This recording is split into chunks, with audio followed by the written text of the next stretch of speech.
Welcome to Comics Bazaar, the channel of comics commentary and arcana. This video features the Incredible Hulk issue number 381, cover dated May 1991. The cover is by Dale Keown, pencils and inks by him.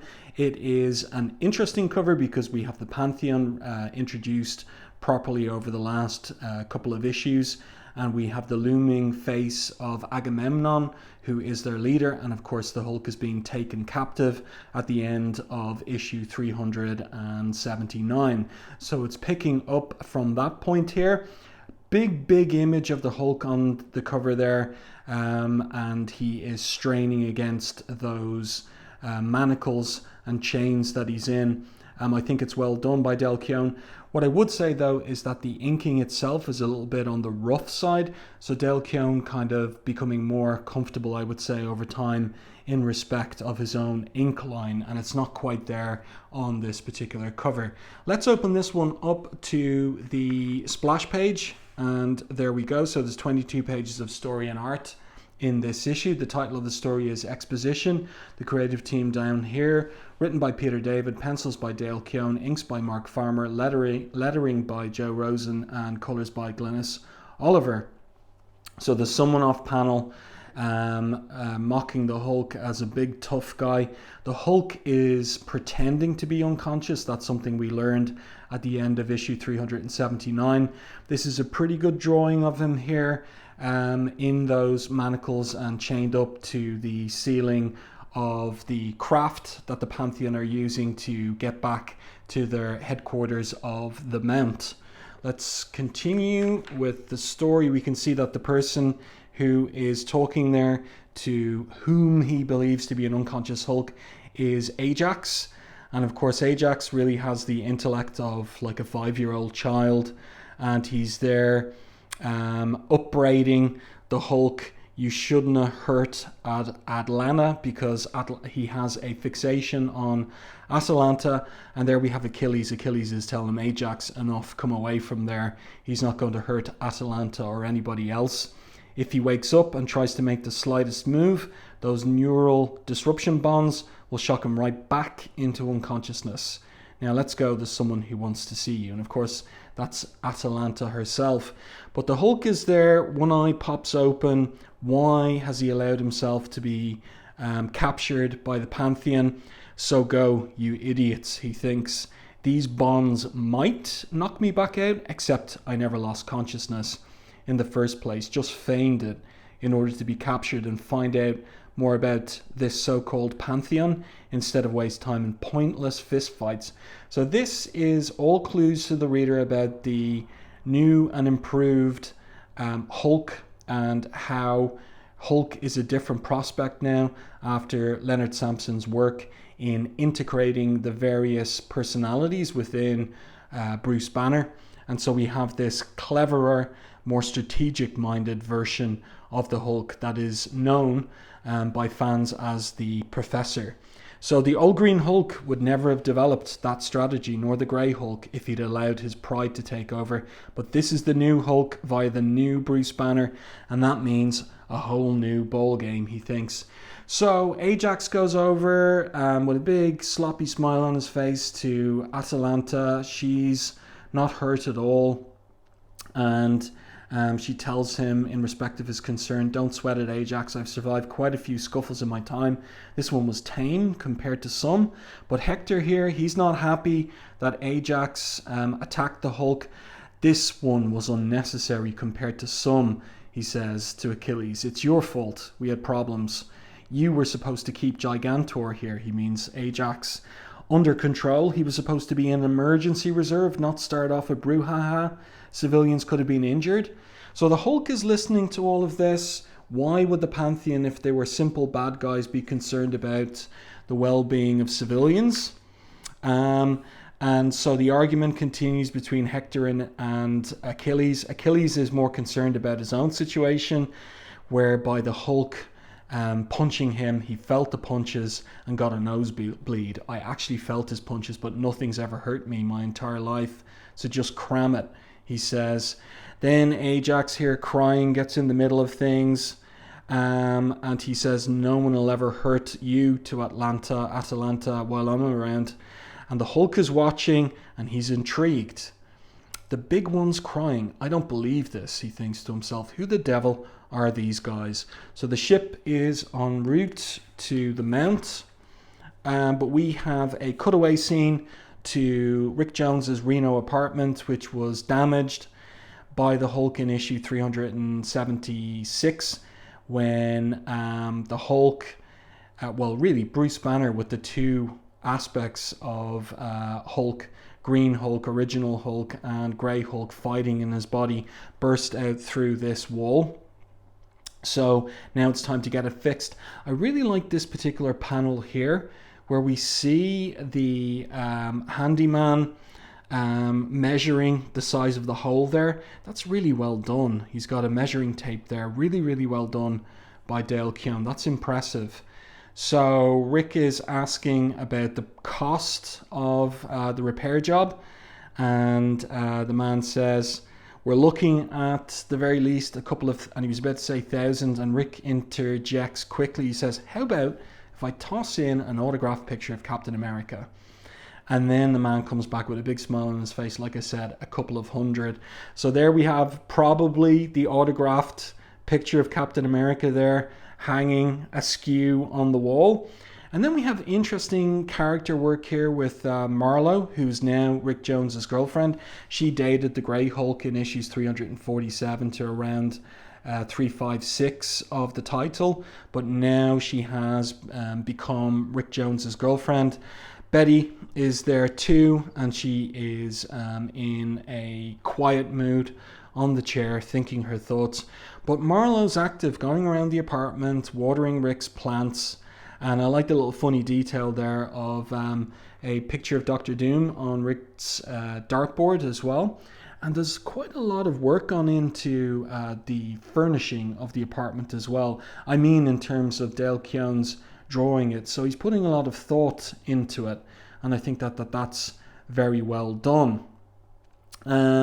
So what's happening here is that Rick asks Marlo and Betty about going out to catch a movie. No point hanging here. He says there's a super sneak preview of a new James Spader film at the Triplex. I don't remember James Spader being a big draw at the cinema back in 1990 or 1991. So I'm not sure what the point of that is, what kind of reference maybe that Peter David is driving at. But in any case, Marlo comes back to him and says, if it's so sneaky, how do you know about it? Easy, I was warned by my Spader sense. So maybe it was all just a setup for a pun. And he's trying to amuse Betty there, but nothing. He's getting no reaction from her. By the way, I like the choice here by Dale Keown to have an open border on the left-hand side of the panel. I think that's really well done, and it makes for a bit of variety here in the layout on the page. So Rick recognizes that Betty's concerned about Bruce. Look, he'll be back, he will. And she says, I think I do know that, and somehow I'm not sure how pleased I am about it. So she's feeling ambivalent about this new version of Banner and the Hulk. So Rick here continues to try and pep her up. Come on, you don't mean that. But she comes back to him and says, Rick, I can't stay here anymore. I can't impose. So Marlo's going around the apartment. She opens up this wardrobe, and out comes, and if you pay close attention, it's the armor of Rom Space Knight. And also, this is a pretty good drawing of Marlo. In particular, one has to say, of her derriere. But she does have pretty thick ankles in this drawing. So I'm not sure if that was exactly what Dale Keown was going for in that regard. But so here is Rick, like the apartment's a mess. Betty, it kind of like augments her position that she needs to find her own place. And so she says she's getting her things. Where's she going to go? She says she's no idea. And then Marlo interjects and says, I'm looking for a roommate. So that's unexpected because, of course, Betty has a problem with Marlo because of Marlo dating and sleeping with the Grey Hulk. Not Bruce Banner, but with the Grey Hulk. So that's a point of soreness there for Betty. So here comes the Pantheon ship. It's approaching this mountaintop, and inside is the secret headquarters of the Pantheon, and Ulysses is there on the computer screen contacting Paris, who's in charge of security, it would seem, at the Mount. And he says, we have success. So he's got the Hulk, nothing like, and of course Paris is he has a fractious relationship with Ulysses, and is always determined to show Ulysses up or challenge him or create trouble for him. So here he's being sarcastic. I'll alert the media. And Ulysses comes back and says, nothing like support from the home team prepared to receive us. So Paris here says, you heard the man Winston get ready to open the bay doors. And then he pauses with this smirk on his face, but only on my order. So the craft is coming in towards the mountain. And now we're going to get this game of chicken that Ulysses plays with Paris in terms of their approach to the mountain and opening the bay doors. So Winston here is concerned that they're going to crash, but we have this interesting parallel paneling that's set up between the expressions on the faces of Ulysses and Paris there as well. You know, it's an old rivalry of theirs. Let's turn the page, and then Hector comes up to the cockpit, and he's shocked. Cripes, the bay doors. And Paris there on the telescreen says, hello Hector, lovely weather, eh? And Hector is enraged. Paris, you moron, open the blasted doors or I'll measure you for an Armani coffin. So he's there fixing his tie. He says, you heard the man now. So the doors begin to open, but too late to allow the whole of the ship through without taking off the wings, as you can see there. So it's going to be a crash landing. Let's turn the page. And remember, the Hulk is conscious for all of this. He's observing, he's recording these interactions.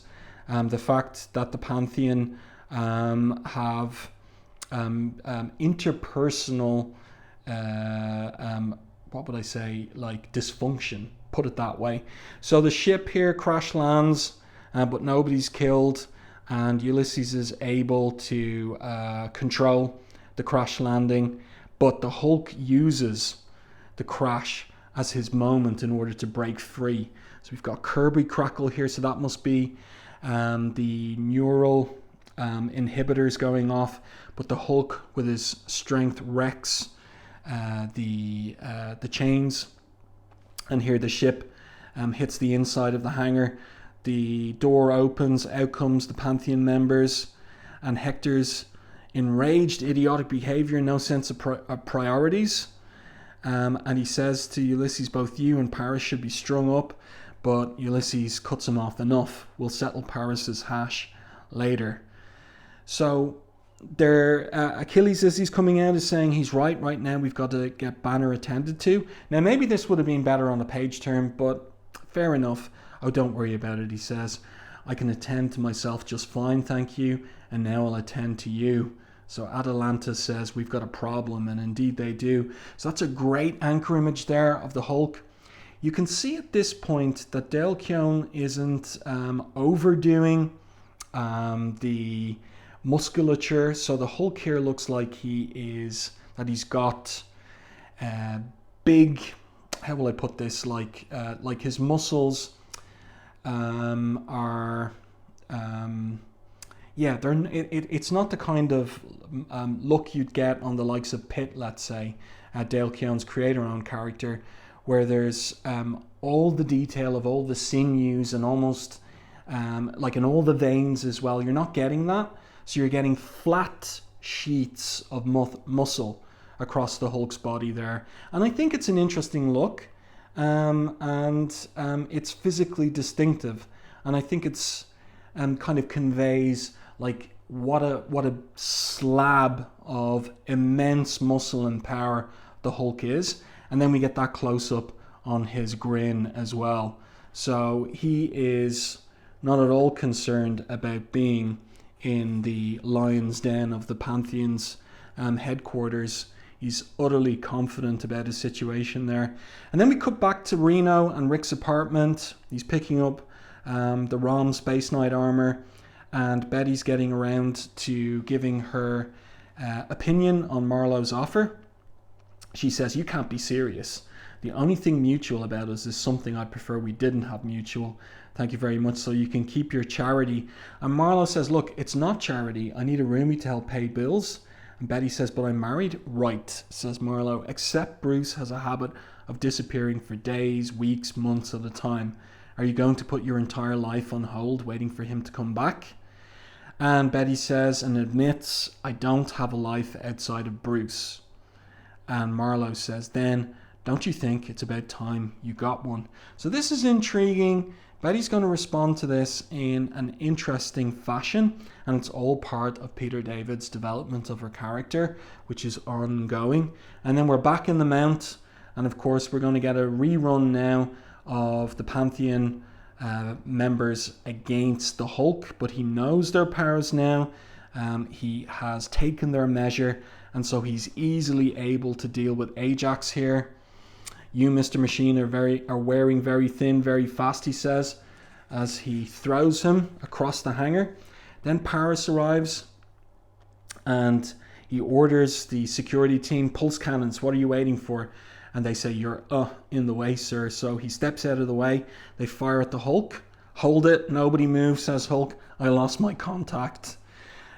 So this Hulk, capable of joking, he's keeping his cool. He claps his hands together, and the force is so great that it knocks everyone off their feet there, including Paris. "Hey, you're moving. Those lenses cost money." So then Ulysses attacks, and the energy weapons that the Pantheon members have are able to do some damage. So the Hulk is going to have to concentrate and take on these characters attacking him now with some thought. And what happens is that Ajax comes up behind him and grabs him, which of course gives Ulysses an opportunity to attack him with the energy sword. But the Hulk is able to free himself from Ajax's grasp. So this is well done here. We've got a combination of great fight choreography from Dale Keown, as well as snappy banter from Peter David's script. So it's good stuff, entertaining stuff. The Hulk there. This is really good fight choreography as well across these two panels. He blocks Ajax's punch, and then he winds up for his own punch with his right hand, and that draws blood out of Ajax's nose. So he pretty much knocks him out with that punch. And so you can see just that level of confidence on his face there. And who's next? Come on, he demands. Bruce Banner could never revel in the Hulk's enjoyment of beating his enemies. Not until now, though. Help me celebrate. Give me some bones to break, teeth to rattle. The doctor's in, low fees, no waiting. Who's the next patient? But there's somebody off panel behind him. That is more than enough, Dr. Banner. And the Hulk says, "Oh, someone's sneaking up behind me, eh? Who's the big boss?" "You could say that," says Ulysses. Let's turn around. And it is a one-page image of a massive, mostly in silhouette, looming figure of Agamemnon. And the Hulk here kind of undercuts and bursts Agamemnon's Silver Age dialogue there, introducing himself, saying, "Really? 2 M's?" And Ulysses comes in and says, "Yeah, but not together. Call him Aggie," says Atalanta. "We all do."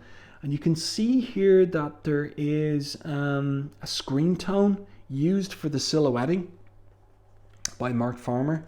It's interesting. It almost looks, the hologram almost, it is a hologram, but it almost looks like a marble statue. So Hulk here is intrigued. He's calmed down. And again, this is his Banner side that is assessing the situation. You're not casting a shadow, he says. You're not real. I like that look on his face where he's got a cocked eyebrow. He's intrigued. He's curious. So now Agamemnon shrinks his holographic image, and he says, reality is merely a state of mind. Aggie's hardly respectful. I do prefer Agamemnon. And then Hulk says, bullfinch. And that intrigues Agamemnon and confuses him. I beg your pardon, did you say? And the Hulk explains, bullfinch. Bullfinch is mythology. That's the only place I've ever encountered the name Agamemnon, ancient king, commander of the Greek forces in the Trojan War. So Bullfinch's mythology, it's an 1887 work, a Victorian work, like a compendium, encyclopedia of ancient mythology, including Greek mythology. But it is intriguing that the Hulk, or rather Bruce Banner behind the Hulk, hasn't read Homer's Iliad, which is another place, and maybe the primary place, that one would learn about Agamemnon and the Trojan War. But what does Agamemnon have to say? He says, I neither claim nor deny that he is the self-same Agamemnon, but there is too much for you do not know. Lack of information breeds mistrust, he says. Let me show you our operations under my promise of safe conduct. And the Hulk here, again, just super confident. Who's safe from whom? And then in the background, again, like this interpersonal dysfunction, Ulysses there giving Paris a dig. That's for your stupid stunt. But they're whispering there in the background. And they're also curiously following along with Agamemnon giving the tour of the Mount to the Hulk. Now, this is an interesting double page spread here. So we've got a cutaway of the Mount. This is the kind of thing that Jack Kirby did with the Baxter Building, the Fantastic Four's headquarters in Manhattan. You would get Kirby giving us a cutaway of the Baxter Building, showing all the rooms used and their functions for the Fantastic Four. And it's another thing that was done with the Shield helicarrier as well, something that Jim Steranko did too. And here we have Dale Keown doing it for the Mount. And I like it. I think it is something that comics does well. It's comic specific in many ways. So Agamemnon gives the Hulk the tour. He says the Mount is an entirely self-contained world with over 1,500 people in residence. We've every facility that is required for continued existence, every comfort, every defense. At least 1/3 of our population is nuclear families. During the day, their children are cared for, so we can see that here. Also in our missions, we sometimes come across orphans rendered as such by unfortunate happenstance. We take them in as well. Now, of course, that would be without consent by the orphans or their guardians. But Agamemnon continues farming and complete hydroponics facilities. We grow our own food. We're primarily vegetarians here.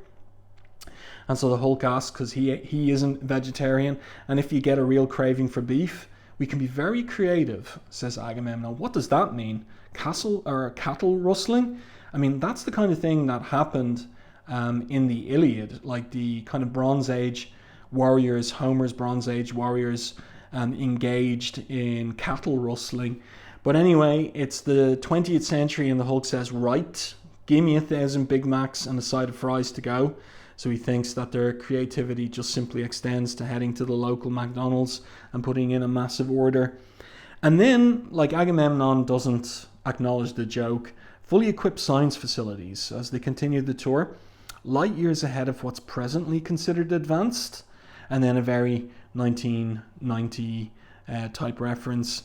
Our research team almost has AIDS cured, he says. And then on to another section of the Mount, our defensive and offensive capabilities are quite formidable, he says. Hanging from the ceiling, is that a? Asked the Hulk. Stealth bomber, yes. Charming antique, isn't it?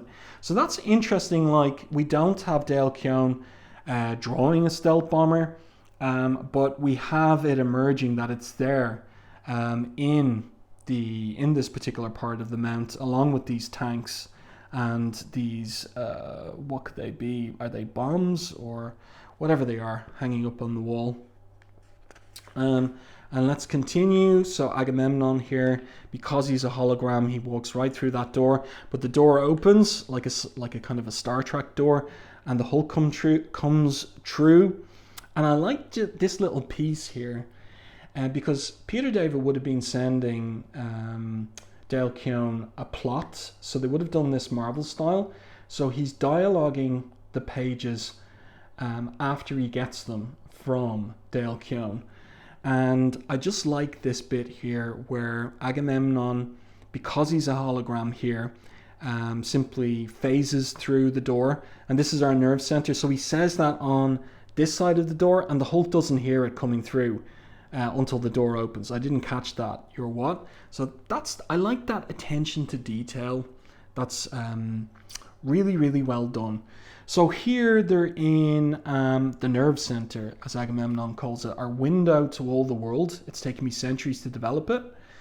So that's intriguing, about implying how long-lived he is, and maybe how this has all been put together since the discovery of the Americas, maybe, that he moved from the old world to the new world and set up here in this mountain.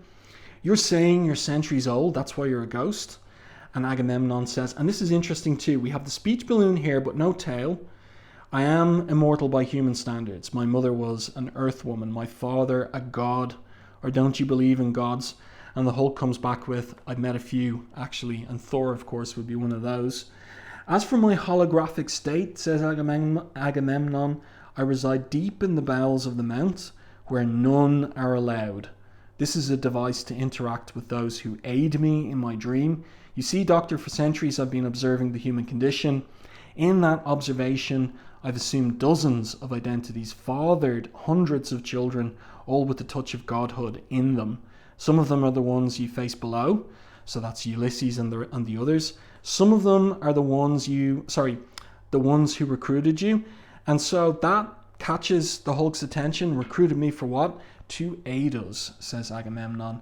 So why did they go to recruit him in Reno, and then of course after the fight bring him captive back to the Mount? The Pantheon wants to recruit the Hulk. We're a massive think tank, continues Agamemnon. We observe the world, look for disasters in the making, and take steps to avert that disaster. You, Dr. Banner, as a man of the people, certainly see. And the Hulk says, I see that I've other things to worry about. I'll pass, thanks. So this is intriguing because a lot of superhero comics, the heroes like the Avengers, they stop villains, they stop threats to the world that one hero couldn't handle, but they don't use their combined powers to change the world for the better. And that's what the Pantheon is about. So this is Peter David holding out the theme of superheroes going beyond the status quo, just saving the day every month and leaving it at that. And here we have the possibility of a superhero using power in order to change and improve the world. But there are no utopias, right? So here we are, the last page. Agamemnon, he makes his final bid to persuade the Hulk to join the Pantheon, showing him these scenes of devastation on the telescreens. And the Hulk is astonished. Holy, what happened? All that destruction. You happened, Dr. Banner. This is file footage selected from your years of destruction and rampage. Destruction is your speciality, from gamma bombs to yourself. See what you yourself inflicted upon humankind. So the Hulk is aghast and defensive. I like that side profile shot and the lighting on his face. I didn't intend to. I wasn't in control, he stammers, and I was pardoned. And that's a reference back to Incredible Hulk 278. But Agamemnon has something to say to that. And do you think you'll be pardoned again after the subsequent destruction you caused? I think not. I think you'll be okay, and that subsequent destruction was Hulk issues 297 to 300 and the John Byrne run as well. I think you'll be hounded to the end of your days, says Agamemnon. You can return to the world, continue your fugitive life, and destroy more lives if you wish, or you can join us and try to do something with your life. That, Dr. Banner, is entirely up to you. So this is the either or choice that Agamemnon has given the Hulk. And notice how he always addresses him as Dr. Banner, with his title, with respect. And the Hulk, you can see on his face there, he's got something to think about. And I like, you know, like Dale Keown draws a very expressive Hulk, and is very competent and skilled at giving us all these different expressions and communication of the Hulk's emotions. He's thinking here with these hooded eyes, and nice double lighting as well on the Hulk's face too. So next up, it will be moving on. Banner's decision, Achilles' heel. We'll get an explanation as to how the Hulk was able to affect Achilles. Betty's true confessions, a villain's return, Delphi gets naked, Rick gets ignored, all in moving on. Now there's one intriguing bit here on the letters page, and it concerns who does the coloring on Marvel Comics covers. So the reply here says that Glynis Oliver does a wonderful job on the interiors, but she doesn't do the covers.